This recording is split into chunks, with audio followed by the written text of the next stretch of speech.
You're tuned in to the Stingbat Radio Network on FM 101.2 KRPG.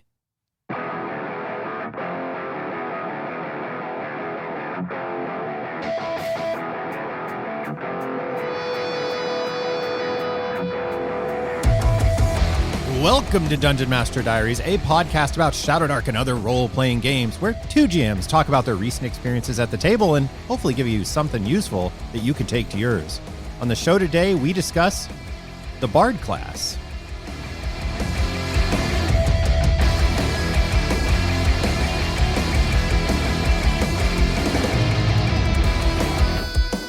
Hello there, sages and adventurers. My name is Jody, and with me, as always, is my good friend and GM colleague, Matt. How you doing today, my friend? Jody, sit down. Let me tell you a story about how we all got here. Sorry, I'll save it for the episode, but I have a lot of information, a lot of wisdom that I'd like to dispense, and I feel like this is the episode to do it in. The question is, listener, do you have a song in your heart and you feel like you just need to let it out? Today's episode is going to focus on a recent release of several new Bard classes and iterations on that Bard class in the Discord. So Matt, take us to the Discord. Happy to do it, Jody.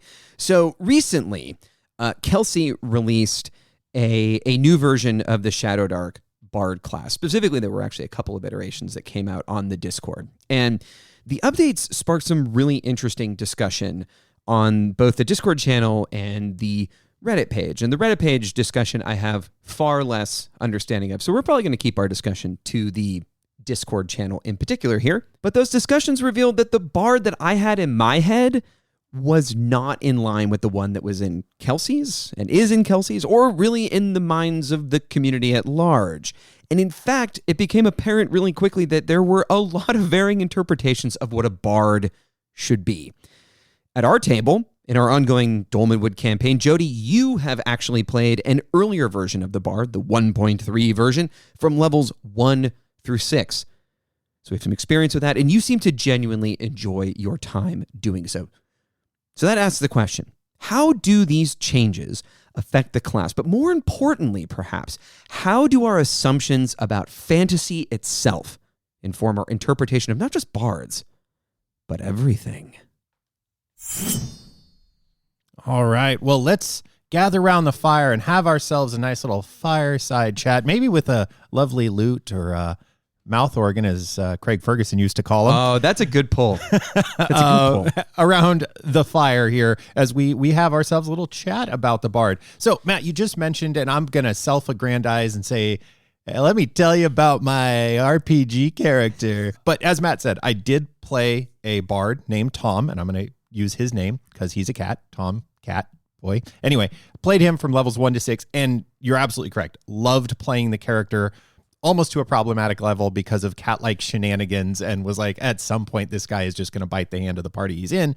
But it gave me a pretty interesting understanding, not only of the 1.3 Bard, but also a class that I have kind of traditionally has skewed in favor of other class options. I randomly rolled up what I was going to play, and the dice said, you're going to play a Bard. So I did. Now, my first step in, and I want to start with, at the top of the page, let's start at the beginning, the description of the Bard itself as given both in the new version and a little bit, maybe let's also talk about the old version, because I really based my character on that class description that for every class, it starts off at the top, right? Every class has a very brief, this is who you are, and then it gets into the nuts and bolts rules. So Matt, let's dive in there, because that's also kind of what you prompted there and as you took us to the table and the Discord.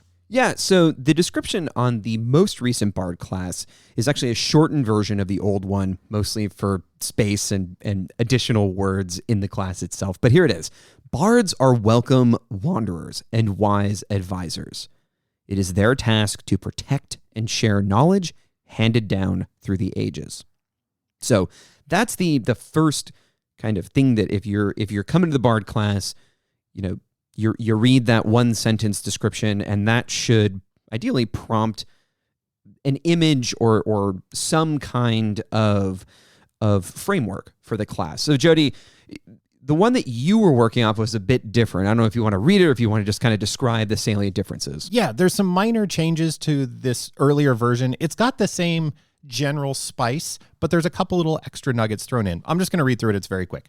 The bearers of myth and legend, the voices of kings and paupers, and the guardians of knowledge bought in blood and gold. Bards are welcome wanderers and wise advisors. It's their task to remember, know, and learn the lessons of the ages. Man, did I take that little last bit to heart. So what is the archetype you imagine? What is your individual, unique to you, Matt? Yeah. What does all this mean? Who are you imagining? What comes to mind for you? So I will first off say that I have a pretty strong bias against spellcasting bards. This is something that's a personal taste. I don't really like the 5th edition D&D bard for this reason.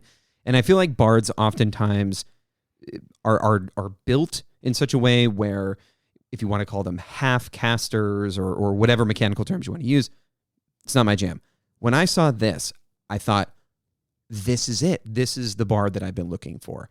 Because specifically, when Kelsey was designing this, she designed these classes live, and you can find the live streams on YouTube. We'll post highly recommended, by the way. Yeah, check those out if you haven't before. Both the bard and the ranger, very interesting to see the design kind of conversation coming from the chat, and Kelsey kind of interpreting what the chat was saying, and then her own creative kind of thoughts, and it was just interesting. That kind of like metacognition of a designer was really interesting, and I think it pays dividends if for those people who want to make their own classes. Right. So we'll post a link to that. But that plus the actual finished class, I was so excited because the bard that I have in my head is actually not unlike a librarian or a skald or an orator. I'm not. I don't have a problem with the musician bard, but I think of bards more as entertainers insofar as they can recite epic poetry on a whim, right? They can recite the stories of people going out and slaying dragons, and they do it with such aplomb that they can captivate an audience in that way. Have you ever seen, this is a real life, somewhat tangential, but I'm going to try and bring it back. Have you ever seen a real life professional storyteller perform? Yes. Okay, listeners, if you haven't ever seen that, one, do yourself a favor. And this is one of those rare instances, I think maybe not that rare. There is something to a live performance. Watching a recording of a live performance, you just don't feel the room. Professional storytellers, it's captivating in a way that's hard to understand, that somebody could be that enthralling just talking to you. It's an amazing talent. For me, I'm going to jump in. I was an English teacher. I've moved on to some other things now, but my background in my trade is as an English teacher. So when you say the bard, I think of the bard. Willie Shakespeare, my friend. There he is. Old Willie Shakes kicking it and delivering in a similar way. So Matt and I are coming to this with relatively similar backgrounds and assumptions about the first time for everything, Jody. We're on the same page about this. Hey, look at there. Thing. Amazing. And yes, the magical bard eludes me because I will say we are talking heavily about personal taste here, right? I love music, and I am one of the least musically inclined humans you will ever meet. I used to tell my students that if we sing birthday songs in class, my birthday gift to them is that I wouldn't sing. I would be curious actually to hear from listeners, for those who are musically inclined, if that enthralling nature of song and music that does have some mythology tied to it, if that is part of how they think of this whole thing. For me, who is all thumbs and wildly off key, that assumes there would be a key. So anyway, that was a bit of a tangent, but I wanted to get to that idea of both you and I. Would it be fair, knowing your preferences, is Deckard Cain of Diablo a bard? Well, maybe. I think my ideal bard is it, and again, this is personal preference, but it is someone who's rather charismatic. But for me, the best way to think about this is a politician that can captivate a room, and is a good orator, and all of the complexity that comes along with people being captivating in that way. That's what makes bards interesting to me, is when, and we're getting into a little bit of like the philosophy, and we can get into the actual abilities of the bard, which kind of take this bard, even the one that you were playing, Jody, in a slightly different direction. But to me, the interesting thing about a bard is that it is one of those classes that I think has a pretty high level of complexity in terms of what it requires of players. Not that you have to be a charismatic player, but I think you actually have to think pretty deeply if you're playing a bard in the way that we're thinking about, because you just functionally are going to have fewer combat options. You're going to have fewer like magical, quote unquote, magical abilities. So you have to think creatively about how to affect the world in meaningful ways. And those are really hard to express in writing. Well, I want to talk a little bit more about that, because when I started playing Tom, my bard in Dolmenwood, the party, and not you, I think, were very excited to have somebody who was deeply invested in the lore and was saying, hey, do I know anything about that? Hey, do I know anything about that? That was Tom's go-to line, other than my in for his voice was Matthew McConaughey from Dazed and Confused. But it was literally just constantly, do I know anything about that? But also being that he had a high charisma, relatively, and needed to be the face of the party. I know from a play perspective, we had a lot of comedic instances where the party wasn't used to having somebody that could talk on their behalf and get them into places. And there was a really slow learning curve and adjustment at the table, because Tom, this bard, demanded that, hey, if I'm going to do my thing and you guys want the most out of my abilities, you kind of have to open that space for me to do what I'm going to do.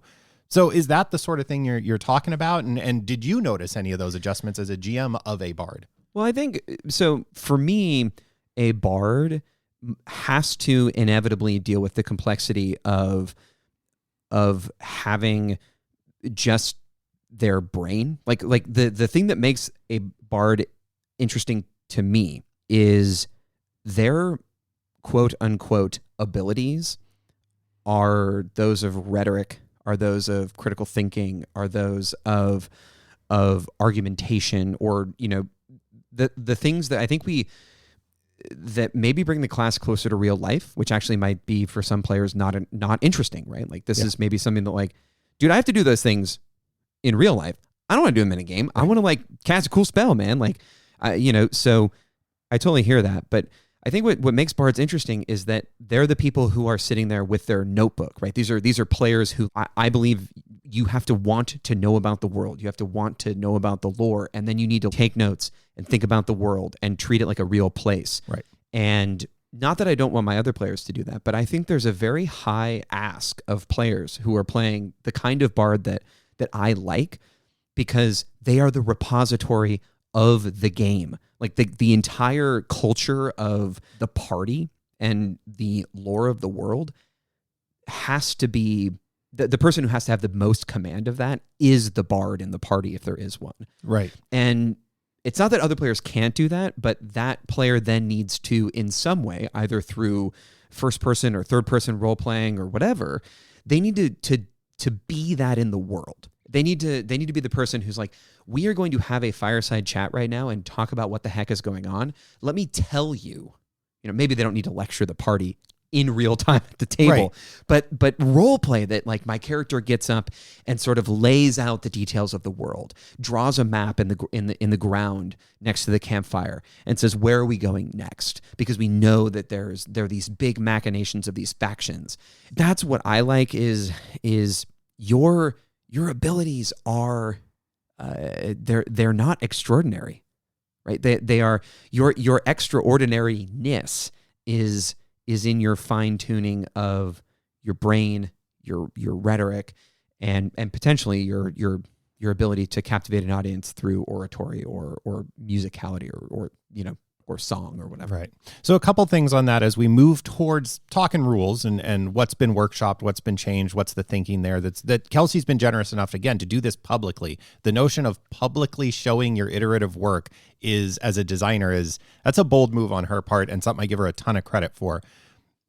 So to the point Matt just made about the being invested in the world, it literally started becoming a bit of a, not chore, but a responsibility that I carried with me of, I started taking very, very detailed notes. If you look in my play journal where I keep notes on sessions, I, a few years ago, started taking them in character. So they are kind of diegetic notes. I try and take my notes as though I were my character, so that the things I remember when I look back through them are the things my character would be inclined to remember, not me, Jody, the player, would remember. And I've had a lot of fun with that. It's been a fun process. I suggest if you're a player, you give it a shot.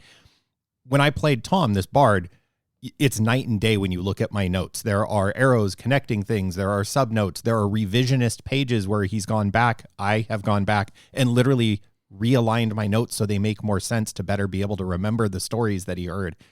And it did become a responsibility. And I'd also want to point out that this is true of any class. If you play a fighter, you have to be invested in fighting.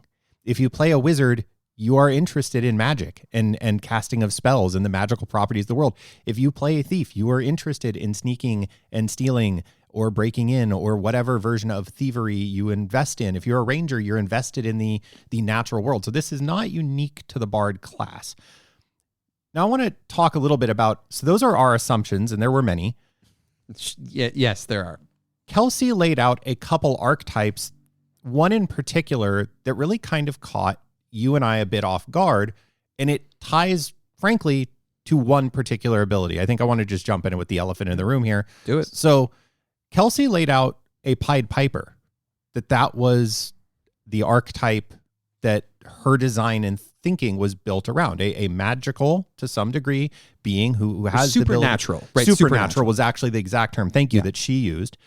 And to me, the ability that really captures this idea is Fascinate, which is a unique ability of the class. In the latest version, and this is under iteration, so this could change.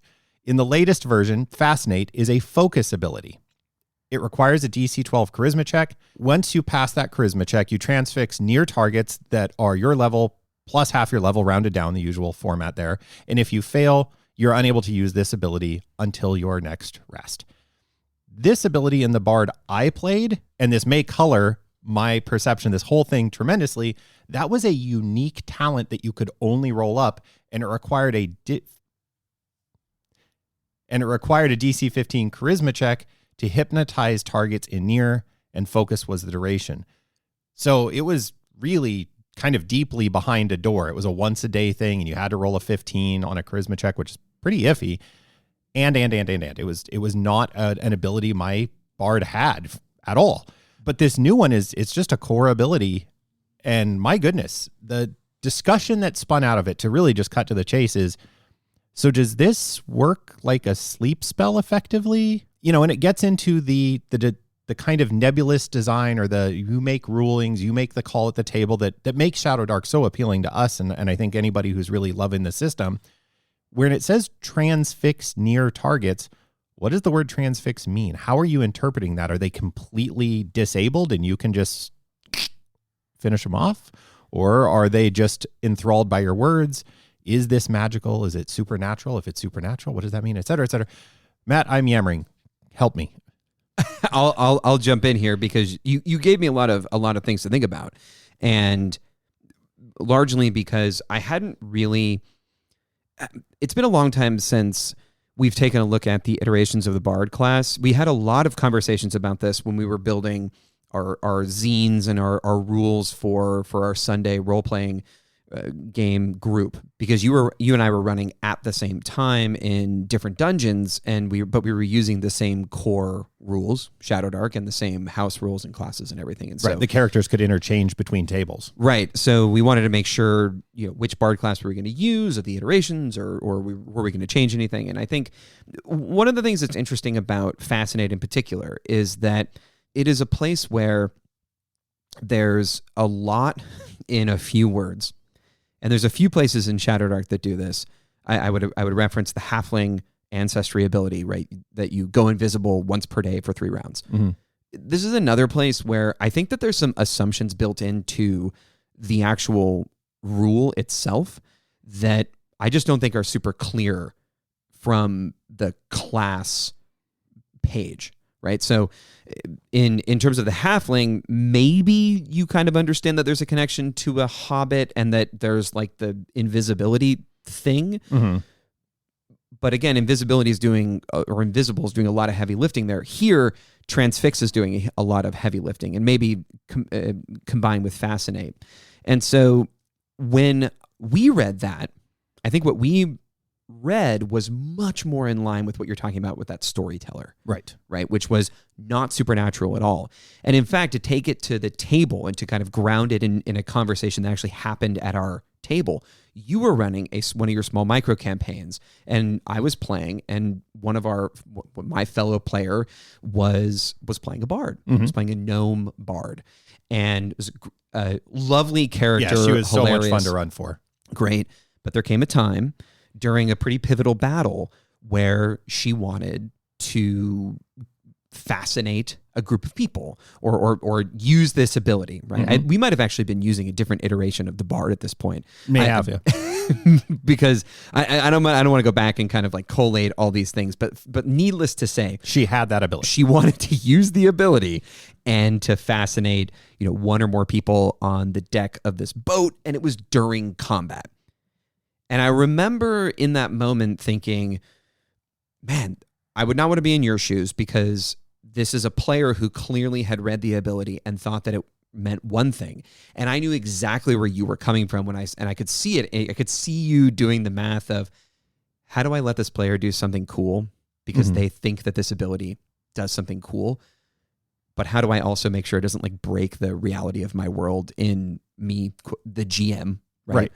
So I want you to kind of walk me through that moment and why I think that's illustrative of one of the problems with the Bard in particular is the assumptions that we as people coming to the game make. And specifically, it can create problems at the table when players interpret abilities in vastly different ways and come to conclusions about how they're going to work in high stakes situations like combat. Right. Where you craft this cool idea and then suddenly your GM says, that's not how the ability works. Right. Which is an always decidedly unfun moment for an entire table when we have to stop combat, which I believe is a real strength of Shadowdark, that combat is fast and punchy and exciting. And we have to stop to talk about, so how does this thing work? Well, you have to stop basically to not only talk about how it works, but to say no. Right. You're going to tell the player, no, you can't do the fun thing, which is ultimately was my decider of, I'm not going to do that to this player who is sometimes is always down to try weird and quirky things.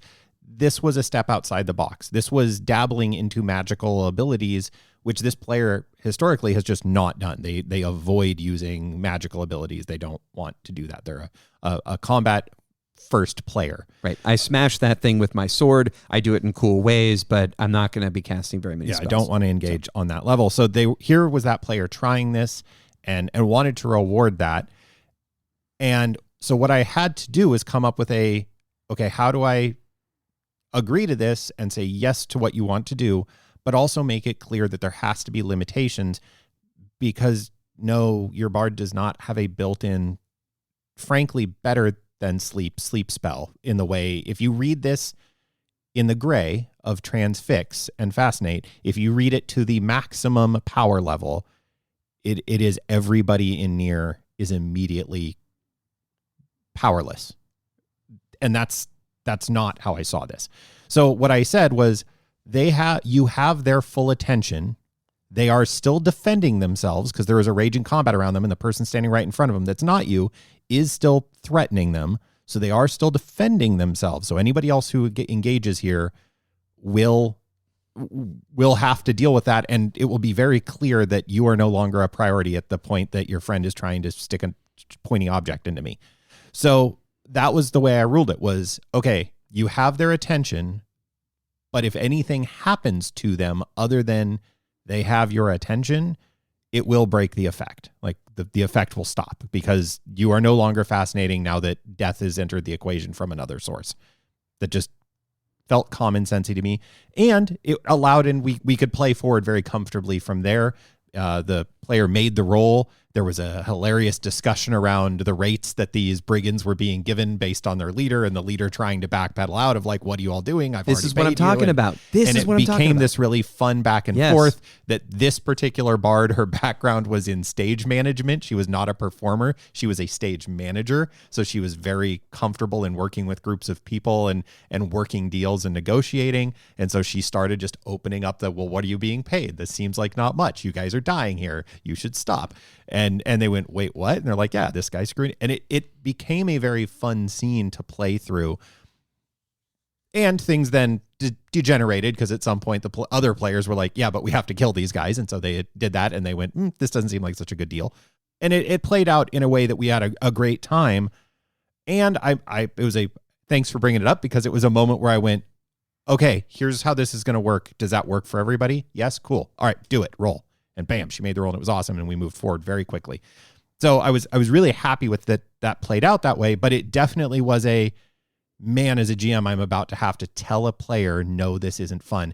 And I was genuinely worried about like, okay, what about 3 or 4 sessions from now when they're fighting not a group of humans, but they're fighting a group of bloodthirsty orcs, when they're fighting a group of berserked out gnolls. And I'm going to have to tell this player, no, that this isn't going to work. These guys are not interested in hearing from you. They're just going to gut you. Right. And I mean, frankly, I was enthusiastic about your call, right? Like I at the table, I was like, oh, that was awesome. Well, it benefited you tremendously. Yeah, as a player. I mean, I'm not going to say no to a free quasi sleep spell, right? Like, but that's kind of the mechanical side. The narrative was actually quite satisfying as well. So that made the whole thing great. However, having thought about this a lot, even given the knowledge of what Kelsey has said is her inspiration for this bard, I would, if a player was going to play the new bard, this new version, the newest one that's been posted on the Discord as of the time of recording, I would not allow Fascinate to be used in combat. Because for me, bards are not combat adept, right? This is kind of my and especially in a world like Dolmenwood, where combat is decidedly not the priority of the setting. The power of a bard lies in their ability to change the world without sword, without spell, to me.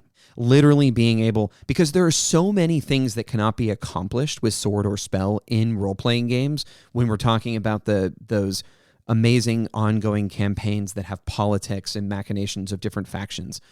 That's where the bard, to me, fits in. No other class does that. The niche that the bard can fill, and Kelsey kind of expounded upon this in a post on Discord that I'll link in the show notes. It is a social class, like at its core, and it's a support class. And Fascinate, to me, feels like at first it edges into the wizard niche of spellcasting in a way that is disruptive. It also edges into some of the niches that some of the other classes in the Cursed Scrolls fill, namely the Witch, but those are kind of independent or non required sources. But if we're talking about how the Bard class interacts with the core 4, I do think that Fascinate is an ability that, for me, just it feels like something that a wizard would do. We can get to the magical dabbler ability in just a moment, because that's the place where I feel like the bard has the opportunity to step into the magical limelight. And so I think we can kind of leave the Fascinate discussion open. And I think that a lot of people will disagree with this. In fact, I know that right. From the Discord, right? Like not everybody's going to agree with our position here. And in fact, I think we might be in the minority, and I don't even know if we're sort of on exactly the same page, right? But is there anything else you want to say about Fascinate before we handle some of the other elements of the class? The only piece I do want to drop in there, and then yeah, I want to move on to the other abilities and where you started talking about Magic Dabbler anyway already, and I want to jump there. There are already rules in Shadowdark. We're talking about Fascinate, where we have defined and codified the threat level of the person or peoples you are interacting with, the targets. The reaction table calls out 5 very specific states of interaction. So simply, for me, this is world according to me. I'm just thought space game designer, backseat driving here on Kelsey's work, owning that, and again, giving credit for doing this work in a somewhat public way is hard to do, and I'm impressed with the willingness to share these thoughts with us from Kelsey. But it literally codifies as a reaction a group can be hostile. So if Fascinate was not usable on hostile targets, we have a metric by which to monitor what that means. That they have to at least be suspicious or neutral or to you if you are going to captivate their attention. And that, yeah, if you start stabbing them, they're going to get hostile. I know if somebody stabbed me, I would be very hostile about that. Jody, I'm going to pause the recording here and type that into our house ruled Bard class because I love that. I love that. It's great. However, let's move on to Magical Dabbler. Yes. We used the heck out of Magical Dabbler with Tom, and I want to kind of get your understanding from your position as a player. How did you read this? And you were really good at leveraging it. You never got a wand. No. So I never got a wand. I never got a scroll. I also happen to be in a party with the self-aggrandizing, will tell you at every chance she gets, world's greatest mage. So it's one of our play group people. That's her shtick. Is she is from day one as a level 1. She is now level 7, excuse me. But level 10 in her heart and has been from the jump. World's greatest mage. So no, Tom never touched a wand or scroll in 7 They were levels. around. They were around. Yeah, there's a lot of that in Dolmenwood. So how did I use Magic Dabbler, which says you can activate any spell, scroll, or wand using Charisma as your spellcasting stat. That was in the version I was playing. It's since been updated, and we'll talk about the updates or the current iteration. I shouldn't say updates. I should say current iteration that Kelsey shared with her thinking with us on the Discord. The way I leverage it is it says, hey, my character, who is a knower of things, a wanderer of the land, a keeper of lore, has the ability to bluff his way into using scrolls and wands, or just happens to know how. Also, using the parlance of D&D, arcane and divine scripts. It doesn't differentiate what kind of scroll you can use. So there's enough knowledge there that once in a while, the bard can get their mitts on and use this. What that told me as a player is that when some magical something out there in the world was happening, my lore keeper, my wanderer of the world, my knower of knowing of ages old lore could go, hey, wait a minute, what spell is that? Is that a spell, or is that a sleight of hand? Is that, and I could ask those questions all the time and go, hey, tell me what's going on here. Hey, I see that guy waving his hands. Is he actually waving his hands and something's happening? Or is this like channeling a god, or is this like pulling wizardy stuff out? Because for the most part, those spells don't cross over. So there's some differentiation there. So that's how I leveraged it. And I got a ton of mileage out of it.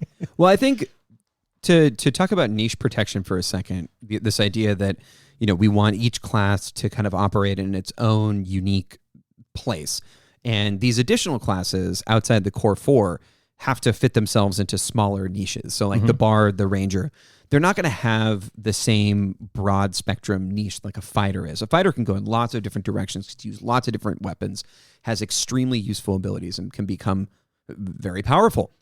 A bard has a much narrower set of potential in terms of leveraging abilities, and the abilities point to a much more specific place. Or that's kind of the way that I've interpreted these additional classes as a whole, not just the bard. So Magical Dabbler, in order to make sure that it didn't trample on the wizard, the way I interpret it when you'd ask those questions is the wizard would be able to know the mechanics of arcane magic. So you would both be able to know what the spell is. The bard would know the context for why the spell is important to the lore of the world, right? Like, where did the spell come from? Who uses these spells usually, right? Like, if this is necromantic magic, what are people's thoughts about necromantic magic across the history of the world? Right. Why is this noble, right, literally a thing that happened? Why is this noble summoning up with necromantic magic a demon? What does that mean? And how does that fit into this region of the map? That did actually play out. And yeah, basically, yeah. If you've listened to some of our old episodes, had dire consequences on how Tom responded to that moment, costing, frankly, another player character their life.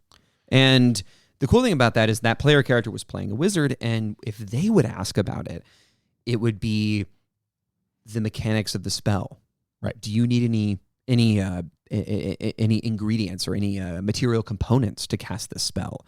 Do you need what level? In the parlance of, we would talk more game mechanics even, like, is this a focus spell? How long is it going to last, do you think?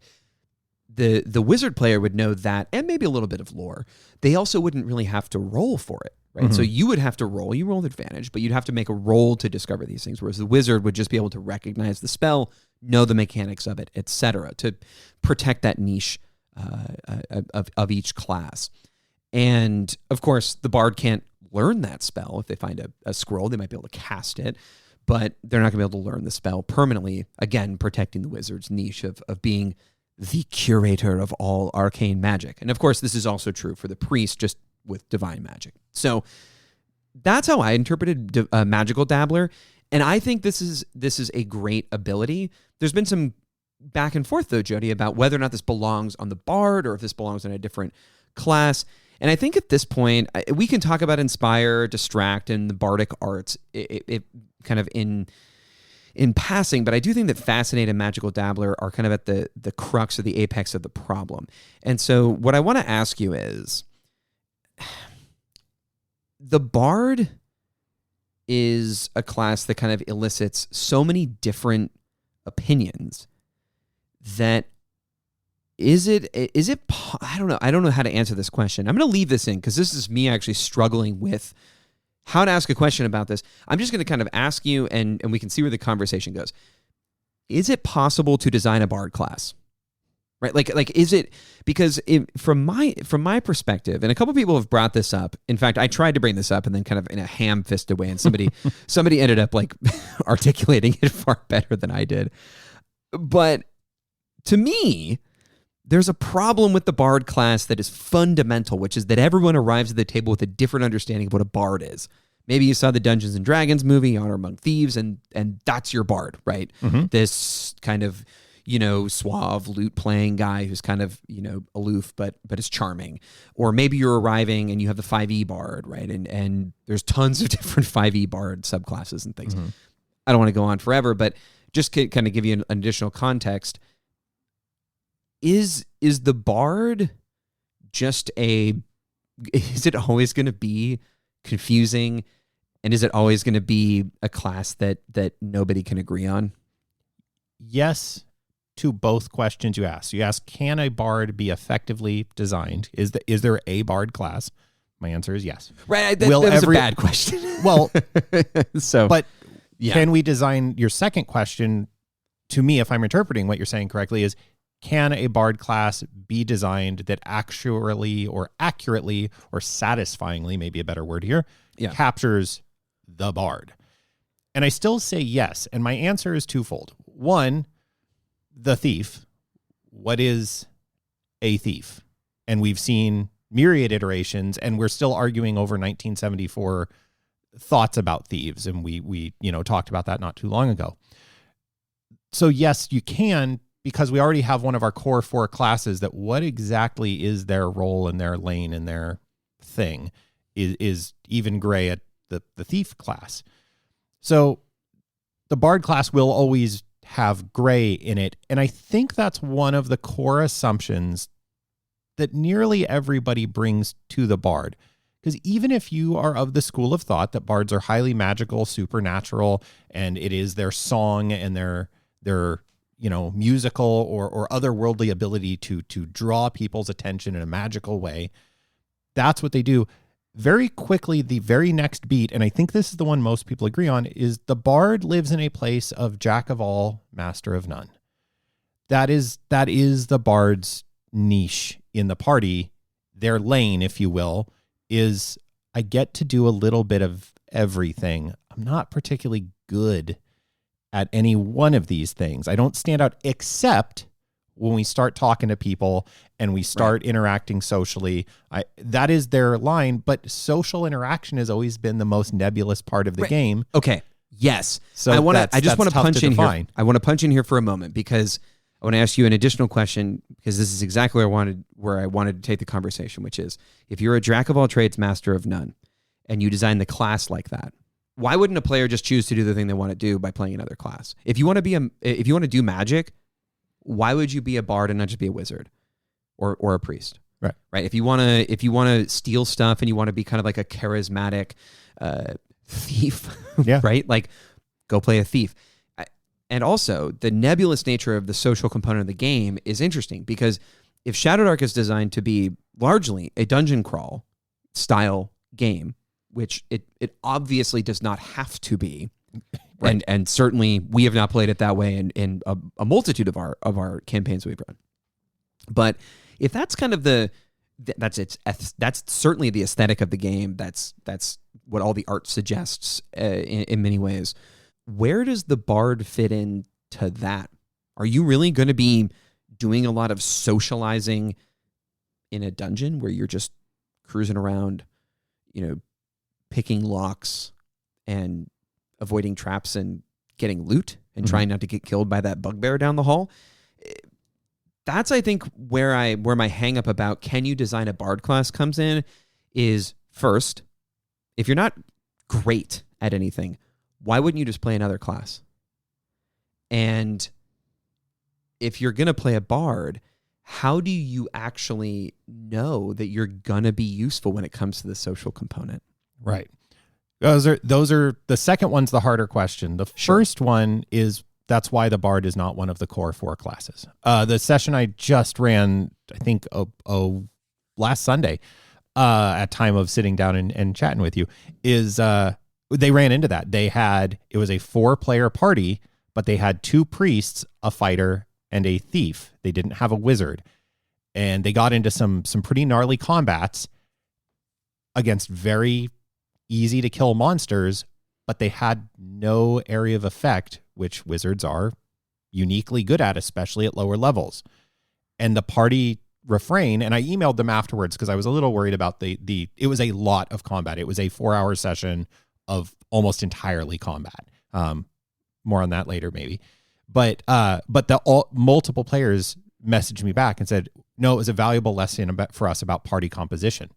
Like, and during the game, one of the players was like, man, I wish we had a wizard. If somebody dies, roll up a wizard, and it was fascinating because they were feeling the impact that each of those 4 core classes has a very broad and very specific role to play in a dungeon. It's a reason since 1970, whatever, there have been effectively core classes. And yes, it's interesting that the thief was the 4th. And is the one that is like, wait, how exactly does this work? Right? That the core 3 are, hey, you really need those 3. So no, the bard in a dungeon is going to be less useful. In an exclusively dungeon environment, your what am I good at is I know stuff about the environment. I would argue in a squared off, gridded, maximally strict definition of dungeon, it is a labyrinthine underground chamber. The ranger is also questionably useful.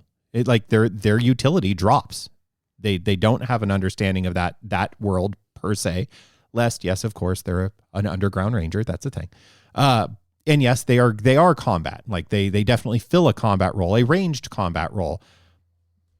But couldn't a fighter do the same thing? In fact, I would argue an elven fighter is more effective than a ranger. That there are some specific rules advantages to being an elven ranged fighter that a ranger goes, well, yeah, that would be cool if I could. And so any of the additional classes, long story longer, are going to have this issue. And the bards is particularly so because of your second question, what about the social element? This is always tough because as a player, you have to be willing to talk.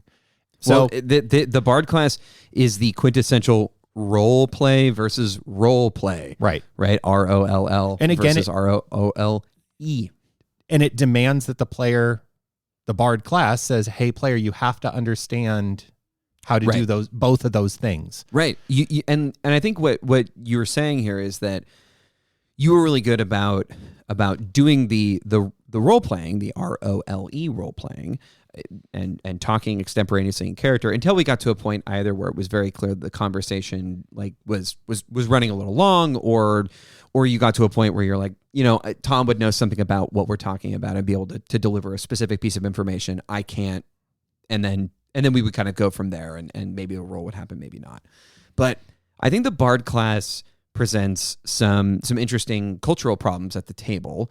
And I don't want to be the person who's like just constantly bringing up the problem with the Bard class, but we need to talk about this, much like we need to talk about the Thief. All of it. We only talked about one aspect of the Thief previously, but like we'll probably dive into all the other. We'll revisit Thieves. But I do think that there's a cautionary tale in the Bard, in that there are some expectations of players that maybe they don't realize when they're like that the GM is going to have of players that need to be very transparent and clear.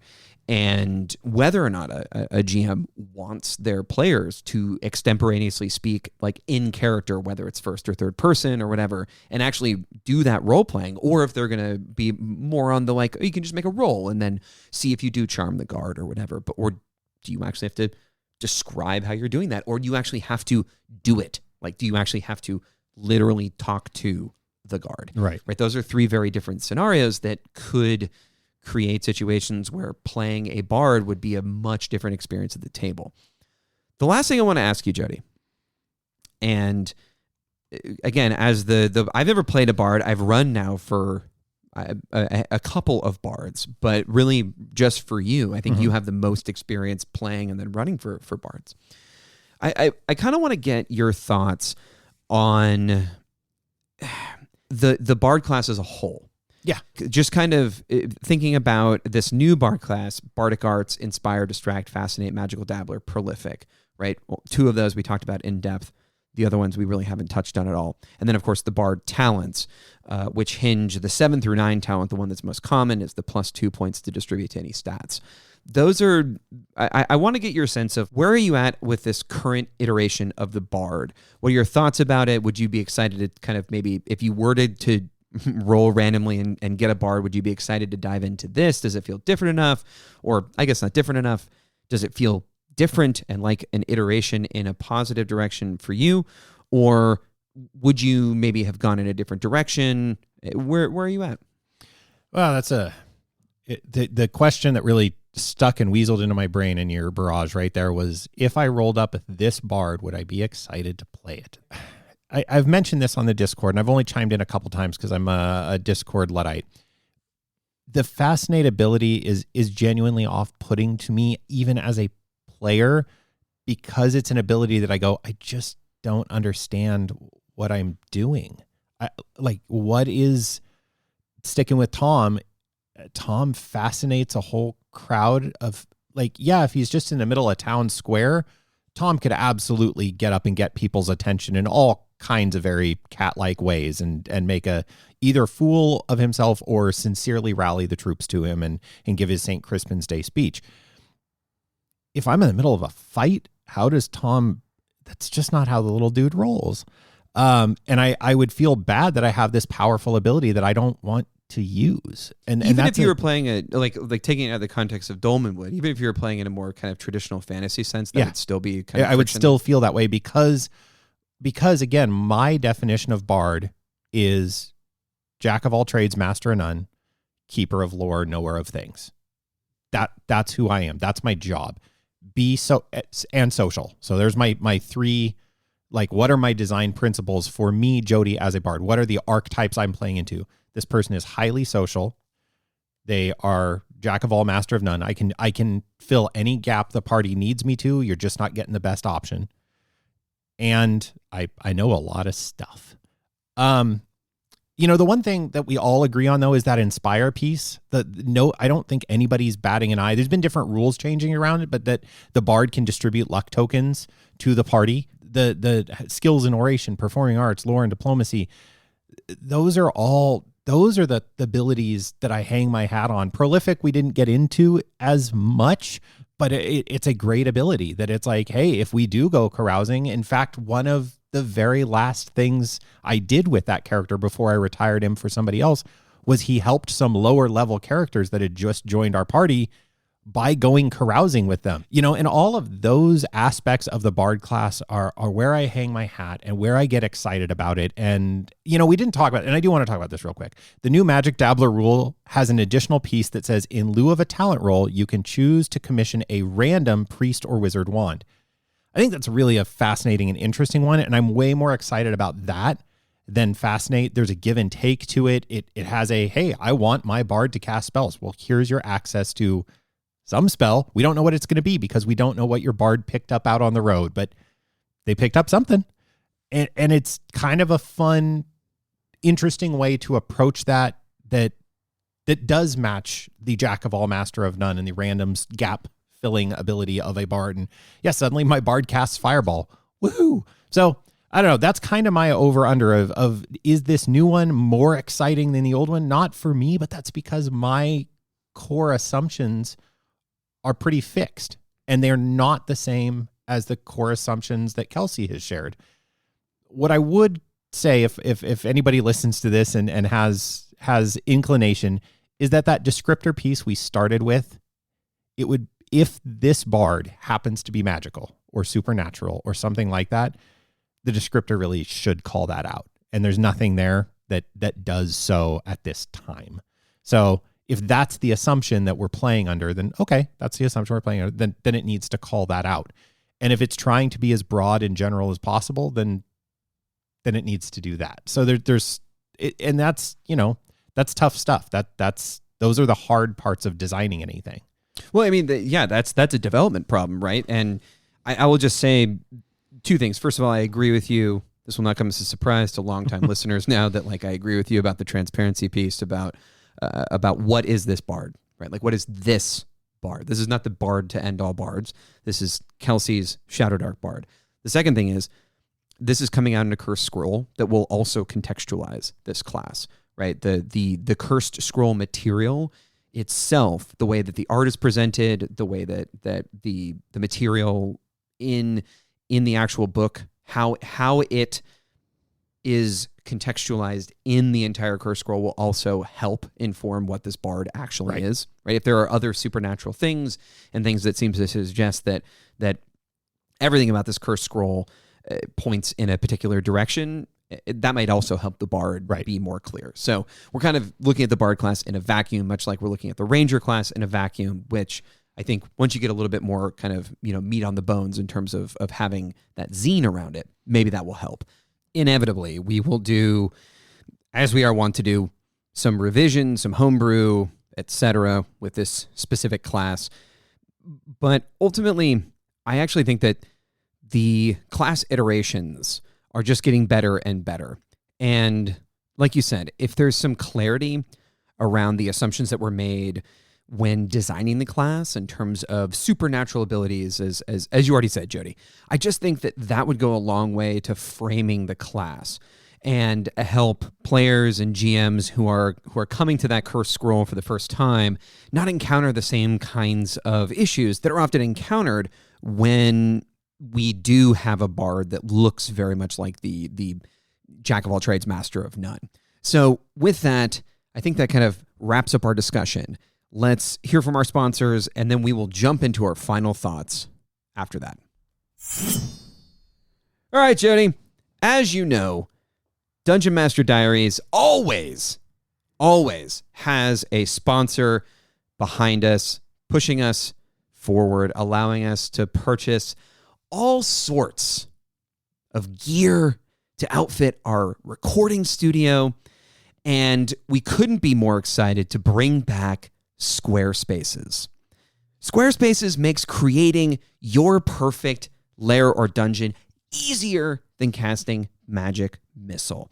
Squarespaces is the ultimate tool for designing the space of your dreams, that labyrinth of your enemies' nightmares, perhaps. It doesn't matter, because whether you're crafting a cozy little cave or a sprawling maze, Squarespaces has you covered. They have everything you need to design, customize, and populate your 10 by 10 squares in just a few clicks. They have an intuitive drag and drop interface where you can easily add secret doors, trap-filled hallways, treasure chests that you can label to either explode or perhaps become a mimic. And don't worry, no arcane knowledge is required. Just pick your tiles, set your traps, and voila, your dungeon is ready for adventurers to scream in terror or for two dudes to yammer into microphones. Now, Jody, we've been using Squarespaces to design our recording studio. How has it been going? You're the producer of the show. What has your experience been working with Squarespaces? Before Squarespaces, we were just in this drafty garage. There was a lot of ambient noise. There was a cold cement floor and a real wobbly game table. After Squarespaces, beautiful wood stain and wood grain, pads under our comfortable and ample backsides, and a game table and recording platform, sturdy as the pillars of the earth. Couldn't be happier. If you like the audio quality or the general vibe of this show, Squarespaces is to thank. So if you're looking to design your own Squarespace today, make sure that you mention us and use the code DRAGONHORDE when you start your free trial to get 10% off your first custom dungeon or space.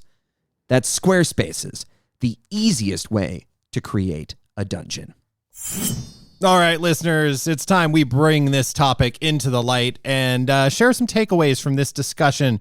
As usual, we're going to do a couple each, some back and forth, and see what the heck was any of this worth, and maybe something useful for you.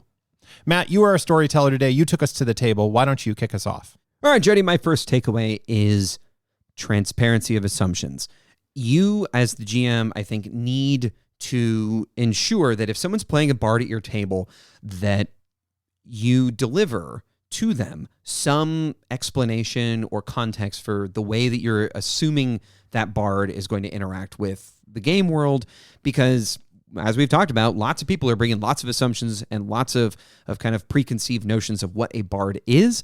And if they read this iteration of the bard, they might come to the table with a different understanding of how it is going to work mechanically and really just narratively in your game. Absolutely. Now, speaking of mechanics, my first big takeaway, and this is, we try not to get too advicey or preachy, but I'm going to go there a little bit. If you're the GM and there is a bard at your table, make use of the reaction table check. The implications of a positive charisma modifier on a 2d6 roll versus a d20 roll is huge. Don't overdo it. Not every single gate, town, tavern keeper, shopkeeper needs a reaction roll and potentially getting hostile at your party for wanting to spend money with them, but at least throw it in from time to time and allow those high charisma characters to shine, of which I think, barring any weird exceptions, the bard's going to be a high charisma character. So leverage the existing rules to your benefit. That reaction table will pay dividends for both you as a GM, and it'll make the player feel really good that they're getting that bang for their buck. All right, Jody, my next one is use the bard as a lore delivery device. Matt Colville made a video about this a while back, and it's interesting because the way that he framed the video was the use of an item, either a book or some kind of semi-sentient magical item. Here you have a fully sentient sort of person who you can deliver lore to. And it's just a super effective and fun way to make the bard feel like those abilities that are maybe just a part of the Bardic Arts list are like meaningful. Don't make them roll for stuff if you can, or let them roll. Reduce that DC. Let them roll with advantage. Roll those dice and consult the bones to deliver cool lore or useful lore. Love consulting the bones. I'm on board with that one. All right, I'm going to wrap it up, and I'm going to pivot over to our players for just a moment. Dadgummit, Jack of all trades, master of none is awesome if you embrace it. Know you are the Jack of all, master of none. Get in there. Try picking the lock. Try talking to that pretty barmaiden or feller, that serving lad with the buxom shoulders. Didn't work. Anyway, you have a role in every situation. You can fight, you can cast. Does it matter? You get to throw in at all of them, and sometimes failure is fun because you're not going to be good at all of them. So player characters, if you're thinking about playing a bard, hey, embrace that. You got a little bit to give all the time, just not the right answer ever. As the torchlight grows dim, we hope you were able to find something useful in our discussion today that you could take into a future game. If you have any questions or unique experiences from your table that you'd like us to discuss in a future episode, head on over to the Dungeon Master Diaries thread on the Shadow Dark Discord channel. While you're looking at the Bard class, look for links to any materials we referenced in this episode in that thread or in our show notes. If you'd like to reach out to us directly, you can find Jody on the Shadow Dark Facebook page under the handle Pezman, and you can message Matt via Discord using the handle SCMatt. Until next time, keep it musical. Dungeon Master Diaries is a production of the Stingbat Radio Network. It is produced by Jody Kropholler and edited by Matt Bruner. Our intro and outro music are composed by Christian Schuster. Dungeon Master Diaries is an independent production, is not affiliated with the Arcane Library, LLC. Arcane Library and Shadow Dark RPG are copyright 2023.